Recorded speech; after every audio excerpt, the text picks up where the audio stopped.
On the DVD that's going to be called Kurt Kenny's Video Diaries. We wanted to make a film that was a universally, themed story, and we wanted to do it with these Latin characters, and it just happens to be, Latin characters, and it does take place in a fictional town in Southern California, but it makes no reference to the fact that, hey, look, we crossed the river, or we were on a raft or something. It doesn't. It's a story that could take place anywhere in the world. But it takes place in Southern California, and it's happening to these characters. And what's going to happen is, as an audience member, you're going to see this, and whether you're from Boston, whether you're from Montana, whether you're from Europe, you're going to see this movie, and you're going to be able to relate to it. You know what? I think it might be hanging on the back outside. I want you to be friends with it. Right. It's we're going to show it. All right, let's show them the scene, guys. And I think, it's interesting because we shot this movie in 18 days.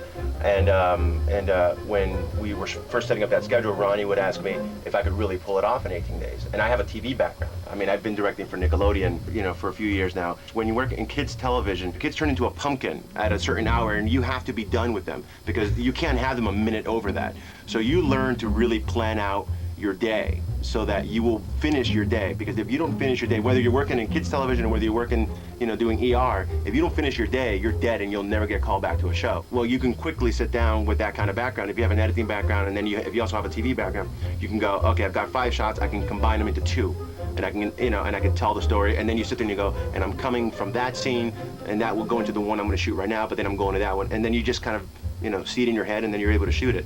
And really, it's all about planning it, because when things inevitably, especially in independent filmmaking or in low-budget filmmaking, things will inevitably come up that you weren't expecting, and you have to be able to think on your feet and be able to make adjustments. Today was just a tough location.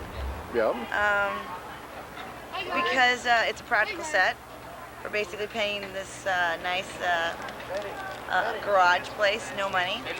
Mm-hmm. So basically that means they didn't shut down their shop. Doug comes in, and Doug is going to end up drifting in here, and then Doug goes in, and now, right, we got to get this right here.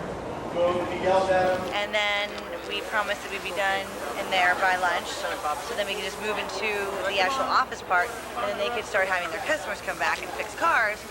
And we finished by lunch, but barely. And we actually were putting lights and equipment in areas that they didn't want us to, so that was tough. But it's good. When you're not paying for a location.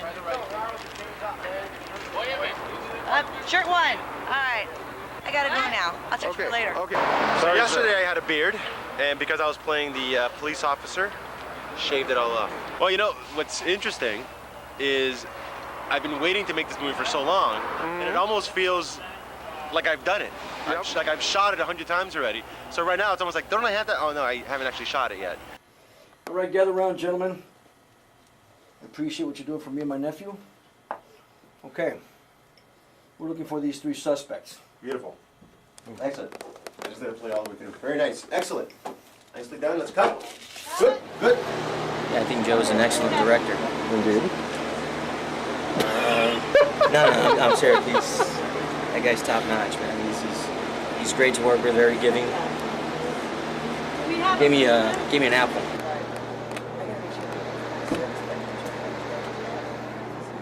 What do you think's going on here? I think they're having a power meeting. Okay.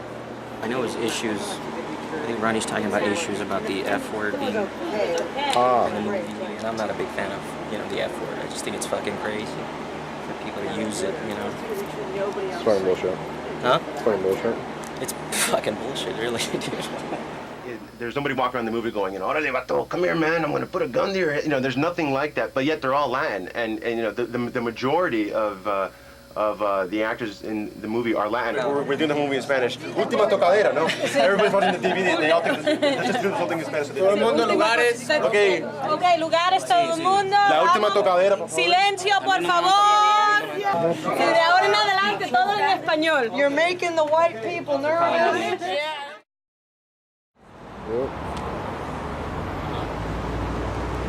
Joe Menendez always writes what he knows. Really? What are we learning about him from this film?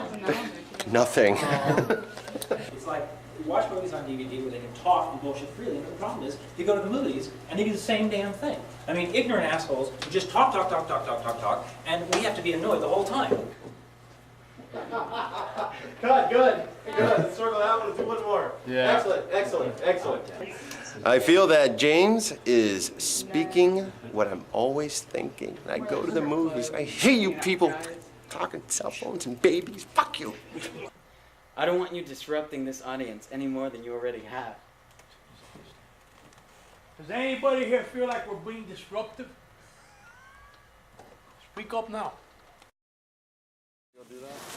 Coming right into the trigger, I don't know where you're bang, and then it's just hold on his face. Just a tiny bit. No, these are in the same place. No, well, no, this one right here. So This is aim, the one kinda that's just aim a at my profile. knees here. One of the things people talk about a lot when they see Hunting a Man is they go, oh, it's so visual. It's so, the camera moves so well, but it's not really obtrusive. It seems, the camera's moving for a reason to be somewhere at the right time, or to, or because, it's like punctuation. You need a camera moving for an exclamation point, and all that comes from just kind of learning film grammar, and that's something that you can't emphasize enough to people who are making films. Understand film grammar, because a lot of times today with films, it seems like there's a lot of arbitrary stuff going on. There's a lot of arbitrary cutting. There's a lot of arbitrary camera moves, just because it's cool. And the masters will tell you, and I'm talking about. For me, I grew up on Steven Spielberg. That's just, to me, that's a mess. But they, but I've also, obviously, watched Hitchcock and watched, John Ford and all that. And across the board, all the great ones will always say that you cut for a reason, you move a camera for a reason, and I know that seems kind of old-fashioned, but it really is true.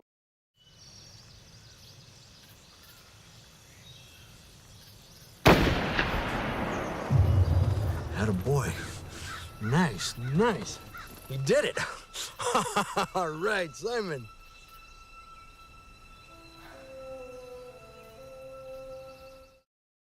Essentially this kind of thing, where you told him, go over there, look over there. So now it's kind of like you've seen something moving in the brush, so it's just kind of like, he doesn't know that you've seen something. But he's still looking, he's still following your orders. Once you're over here, you're behind the camera. That means you can kind of just and then what I'm going to do is I'm going to go now, Ruben, and then you'll be able to go bam. Which just means all to design. Action!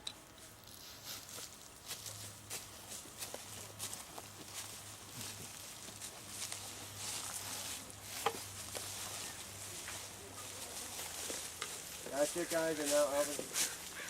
That's great. See over his shoulder. And halt him, Ruben.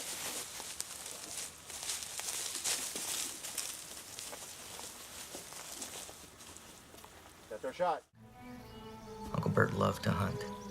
I remember he used to take us on these little hunting jaunts countless times when Simon and I were just kids. No bonding sort of crap. I never cared for it, but Simon really took to it. So much so, he even started repeating this Hemingway quote Bert was always spouting off. This is all the interrogation stuff. This is my bus bench. What the bus bench was to Forrest Gump, the interrogation room is to Hunting a Man. Fair enough. In Amadeus, it was the insane asylum, right? Yeah, and the priest comes to talk to him because he tried to commit suicide, which got him into the insane asylum. Right. So what was it? In his room at the insane asylum? Yeah, in his bedroom there. So And the guy comes in and the insane says, asylum, we need, God to. What that bedroom was to Amadeus, Yep. the interrogation room is to Hunting. Are you looking forward to doing the music? Oh God, yes. Can't wait. I've been playing with some stuff. Have you? I'm starting to get things coming together in my head, though. Don't tell Joey. I don't Okay, want to ask me to because to play him he'll anything. ask you to. Because I'm getting closer, but I don't have it solid enough. But I was playing around with some stuff again last night. Oh, cool. The more things I see, the more it's starting to. Right. I know and it's the a good whole, thing that you're on set, kind of like getting a feel for it all. Yeah, exactly. I know the whole texture of what I want to do now. I just don't know the specific melodies within it completely yet.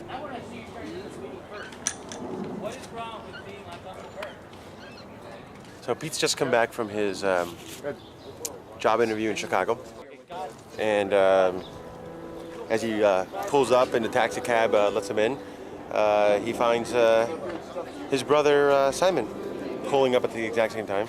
And when that happens, they start talking, and then the whole moving to Chicago thing comes up, and it creates some friction between them. They start arguing, and it's It's left unresolved. Divorce? You just divorce me for cops? No. Well, neither do I, but... And then that's it. You had it. Well, neither do I, but time. One longer strip